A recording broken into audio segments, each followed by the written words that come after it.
the vast majority of the South Korean people are very much pro-US. They are for the US-South Korea alliance that has really kept the de facto peace in the Korean Peninsula, a shaky, unstable, imperfect peace, but no war since the signing of the armistice to the Korean War in 1953. So South Korea is a key ally of the United States. But somewhat paradoxically, outside the Middle East, on occasion, you see the highest level of anti-US sentiment and waves of virulent anti-US demonstrations. Where?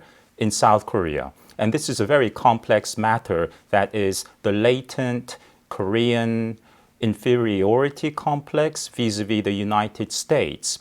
Although the United States saved South Korea from collapse in the wake of the North Korean invasion and thus starting the Korean War in 1950, although the United States has been a most generous donor to South Korea when South Korea was one of the world's poorest nations, and although the US security blanket has, again, kept the peace in the Korean Peninsula, Koreans of a certain political inclination tend to view the United States as the roadblock, a hurdle to genuine inter-Korean reconciliation and unification, and some even view the United States as having committed the original sin, if you will, of partitioning the Korean Peninsula into two halves with the Soviet Union in the last days of the Second World War. Why did the US and the USSR divide the Korean Peninsula?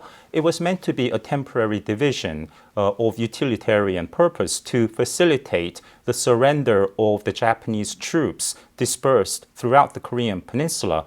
Japan had colonized and ruled Korea directly from 1910 to 1945. So you had to disarm the Japanese troops in Korea.